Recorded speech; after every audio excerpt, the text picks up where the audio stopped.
Assalamualaikum warahmatullahi wabarakatuh. Jumpa lagi bersama saya. Salam sehat, salam sejahtera. Semoga kawan-kawan semua dimanapun berada selalu diberikan kesehatan dan dimudahkan dalam setiap urusannya, dunia dan akhirat. Amin amin ya robbal alamin. Untuk kawan-kawan, kali ini saya mau berbagi pengalaman ya, khususnya untuk para pemula. Ini saya mau membahas tentang maksudnya sistem kerja dari komponen kulkas 2 pintu. Ada fuse dingin, fuse panas, dan heater ya. Jadi untuk para pemula yang ingin belajar mengenai sistem kerja dari fuse dingin, fuse panas, dan heater ya kawan. Jadi saya ngerangkainya gini karena kan alatnya semua nggak ada ya, kayak timernya kita nggak ada, termostatnya kita juga nggak ada. Mungkin kalau ada juga agak sedikit ribet ya. Jadi saya satu persatu ya kawan. Maksudnya yang ingin belajar kan memang harus satu persatu, nggak mungkin langsung bisa semua kan kawan. Jadi saya ingin membahas mengenai 3 dari fuse panas, fuse dingin, fuse panas, dan heater ini kawan ya, sistem kerjanya kawan. Ini pertama kita anggap dulu kawan ya. Dari fuse dingin ini mendapat arus dari setrum. Ya, begini kawan, anggap aja kawan. Sebetulnya untuk fuse dingin ini dapat arusnya dari timer ya kawan, sebetulnya. Tapi timer itu juga kan arusnya 220 volt kan, gitu. Jadi arus ini nggak ada hambatan, dia langsung 220 volt ya. Karena untuk mengaktifkan heater ini dengan arus 220 volt. Jadi ini min plus sama aja, bolak-balik sama aja. Jadi untuk yang ini juga sebetulnya sama aja, mau di kaki kiri, kaki kanan sama aja. Untuk fuse yang panas, ini kita anggap dapat arusnya dari 0 ya, atau netral. Oke. Ini kan arusnya lari ke kaki heater sebelah kiri ya untuk fuse panas, dan ini lari ke kaki heater sebelah kanan. Jadi begini kawan sistem kerjanya. Ini kurang jauh dikit ya. Bentar.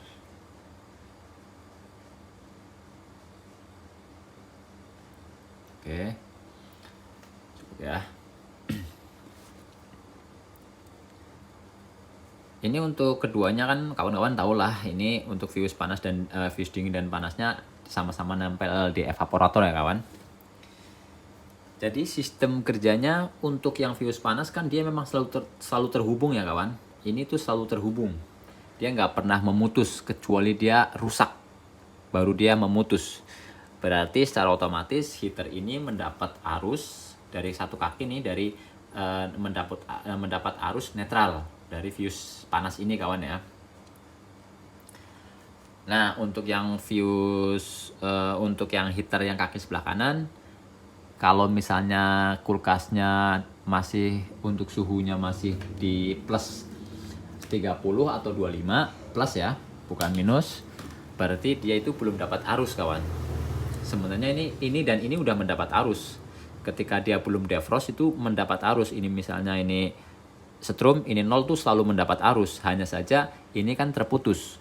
Kalau misalnya evaporatornya itu masih menunjukkan plus 30, atau misalnya dari plus 5 ke atas lah intinya. Sistem aktifnya heater itu seperti ini kawan. Ketika kulkas dinyalakan, ini anggap aja kita dari kulkas dari baru lah. Dari baru kita nyalakan, evaporator itu kan masih suhunya masih tinggi kawan ya, masih tinggi. Berarti secara otomatis fuse dingin ini masih dalam keadaan terputus kawan. Dia belum terhubung ya, karena dia terhubungnya kan harus dingin. Dia masih terputus. Berarti heater ini masih keadaan off karena baru dapat arus dari 0, belum dapat setrum. ketika kulkas sudah dinyalakan dalam beberapa hari, biasanya kan sudah mulai ada pembekuan atau bunga salju di evaporator ya kawan. Kalau bunga salju itu semakin menebal, otomatis sirkulasi dalam freezer ke chiller bawah, atau misalnya sirkulasi udara dingin yang ada di freezer atas ke kulkas bawah, pasti kan terhambat oleh pembekuan. Nah, secara otomatis fuse dingin ini ngebaca kawan, kalau evaporatornya sudah ada pembekuan. Membacanya itu dalam arti dia itu terhubung kawan.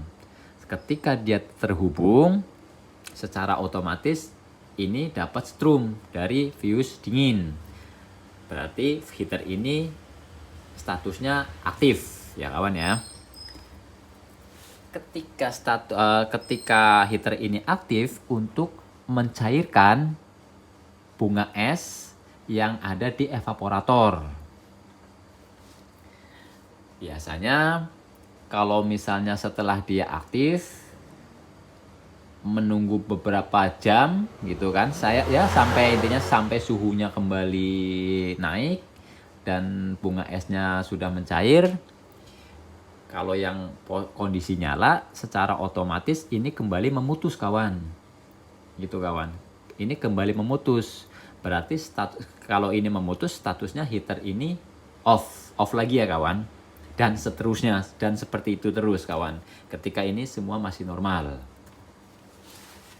Nah, heater ini untuk yang fuse panas ini bukannya nggak ada fungsi, karena memang ini tuh dia terhubung terus, tapi bukan berarti dia nggak ada fungsi kawan.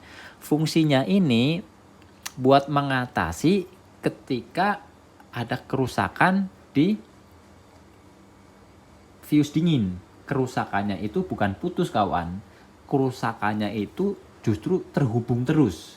Jadi begini kawan, kalau misalnya anggap ya kita kondisi evaporator sedang beku, terus ini kan secara otomatis kan terhubung kawan ya untuk mencairkan bunga es yang ada di dalam evaporator.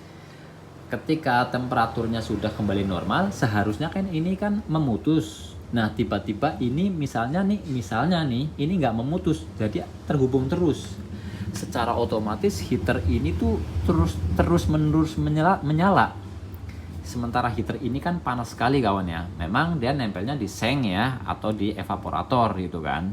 Tapi kan di situ juga ada styrofoam, ada plastik juga gitu kawan ya.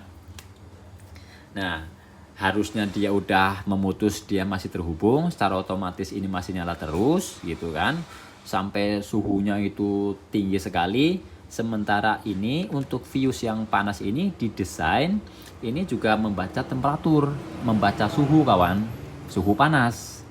Misalnya nih ya kawan ya, ini biasanya kurang lebih ya untuk suhu panas ini biasanya tuh memiliki temperatur, maksudnya maksimal ya, biasanya kurang lebihnya aja ya, itu sekitar 70-80 derajat. Nah, misalnya evaporatornya itu udah panas sekali gitu kan, karena memang ini rusak, menghubung terus, secara otomatis tuh di dalam evaporator tuh udah panas sekali. Di situ ada styrofoam, ada plastik, bisa jadi kan meleleh kawan kalau suhunya terlalu tinggi dan terlalu tinggi. Nah, yang membaca itu ini kawan, yang membaca itu ini, ketika misalnya dia itu suhunya udah 70-80, dia yang memutus kawan, memutus arus dari netral, begitu kawan. Jadi meskipun ini terhubung, ini memutus karena ini yang membaca suhu panas, begitu kawan. Jadi fungsinya itu seperti itu. Tapi kalau dia itu memutusnya kalau misalnya dia di temperatur dia itu normal, dia itu berarti rusak kawan. Dia itu memutusnya ketika kita bakar yang udah panas sekali, dia harus putus, begitu kawan.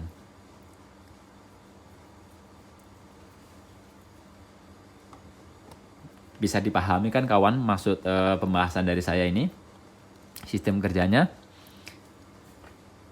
Kalau misalnya, jadi untuk kerusakan ini tuh bukan masalah yang dipermasalahkan kerusakannya dia itu mutus nggak bisa nyambung lagi. Memang betul, kalaupun misalnya dia nggak bisa nyambung lagi juga namanya juga rusak juga. Tapi untuk fungsi dari yang fuse ini mengatasi kerusakan ini yang nggak mau memutus, begitu kawan. Kalau tadi kerusakannya itu kan di bimetal yang nggak mau terhubung kawan, atau lemah ya. Yang ini nih kerusakan yang ini. Tapi kan ada kemungkinan juga, makanya diadain fuse panas, berarti kan mengantisipasi hal-hal yang nggak diinginkan. Misalnya ini kerusakannya tuh terhubung terus, tiba-tiba dia ada rusak di sini, shoot gitu kan, berarti kan terhubung terus. Dia nggak bisa ngebaca suhu panas, maksudnya suhu normal, begitu kawan. Yang harusnya dia tuh putus, ternyata dia itu malah terhubung terus gitu kawan. Jadi untuk sistem kerjanya heater dan fuse dingin dan fuse panas seperti itu kawan ya. Kalau kita jabarin misalnya ini kan nggak dari LN gitu ya, memang betul. Tapi kalau untuk yang dari fuse panas ini harus dari nol langsung ya. Ya nol yang di jumper ya, ada ke lampu, ada ke kipas gitu, memang betul. Tapi kalau untuk yang ini, untuk yang fuse dingin dia biasanya dapat arusnya tuh dari timer. Jadi dari setrum masuk ke termostat, masuk ke timer, masuk ke fuse dingin, baru lari ke heater gitu kawan. Gimana kawan? Cukup mudah untuk dipahami dan dipelajari ya kawan? Sebetulnya gini kawan, untuk kulkas 2 pintu ini, untuk diagram atau wiring kabelnya ya kan, ini sebenarnya itu nggak terlalu ribet kalau saja kelihatan. Karena dia itu kelihatannya ribet, karena dia nggak kelihatan. Kelihatannya kabelnya ada ke sono, ada ke sini, ada ke sono, ada ke sini, karena dia kabelnya ada di dalam bodi. Tapi kalau kawan-kawan ingin belajar mengenai wiring atau diagram di instalasi kabelnya gitu, itu cukup mudah dipahami kawan. Cukup mudah dipahami. Pokoknya pada intinya kalau emang kawan-kawan mau belajar, ya yang terutama harus cari tahu tuh fungsi-fungsinya dulu kawan. Fungsinya ini buat apa, fungsinya ini buat apa, fungsinya ini buat apa, terus sistem rusaknya yang bagaimana, sistem normalnya yang bagaimana, gitu kawan. Kalau tadi kan sudah saya jelasin semua ya kawan ya. Kerusakannya misalnya di heater ini ketika kita dapat arus min plus, dia nggak mau panas, berarti itu rusak. Kalau kita colokin ke min plus dia panas gitu, berarti dia normal. Kalau ini terhubungnya ya kerusakannya ya tadi seperti itu. Ketika normal dia putus, maksudnya suhu normal tuh dalam arti suhu plus ya. Suhu plus dia tuh putus, suhu minus dia harus terhubung. Ini normal untuk fuse dingin. Dan untuk fuse panas, ini cara ngukurnya sebetulnya kita harus dipanasin sebetulnya kawan, dipanasin. Ya kalau kita bakar kan mungkin meleleh kawan ya, harusnya pakai hair dryer mungkin ya, kita panasin sampai suhunya sekian derajat, harusnya tuh wajib memutus kawan. Misalnya nih ini harus 70 derajat gitu kan, ya kita harus panasin sampai ke 70 derajat atau kita masukin ke air yang mendidih gitu kawan. Air mendidih kan kurang lebih kan sekitar 100 derajat. Ketika kita masukin ke air mendidih, ini wajib putus kawan. Ini wajib putus. Kalau udah kita masukin ke air mendidih yang suhunya 100 derajat ini nggak putus, tandanya ini juga nggak betul kawan. Nanti nggak bisa mengantisipasi kerusakan di fuse dingin ini. Gitu kawan, sistem kerjanya. Jadi ya gitu ya kawan, penjelasan dari pembahasan tentang sistem kerja fuse panas, fuse dingin, dan heater. Seperti itu kawan ya.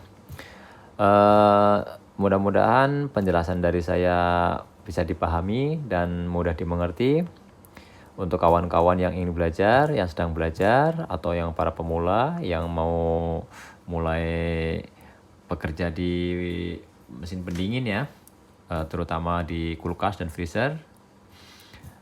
Jadi ya sama-sama belajar juga kawan ya. Saya juga belajar, dalam arti belajar namanya ilmu juga sepanjang jalan. Itu nggak semua yang kita bisa itu selalu sukses, nggak juga. Kita di lapangan itu selalu mendapat yang kesulitan juga gitu kawan. Meskipun kita udah maksudnya seperti makanan sehari-hari di bidang kerja, tapi ketika kita sedang mendapat kesulitan ya kita juga pasti akan susah juga gitu kawan. tinggal bagaimana kita untuk semangat, dalam arti kesulitan itu bukan menjadi sebuah halangan, tapi sebagai tantangan gitu kawan. Memang harus cinta dulu, hobi dulu sama kerjaan. Jadi ketika kita sudah hobi sama kerjaan itu, meskipun itu ada tingkat kerumitan dan kesusahan, itu akan menjadi sebuah tantangan gitu kawan. Oke, cukup sekian video dari saya. Semoga bermanfaat. Wassalamualaikum warahmatullahi wabarakatuh.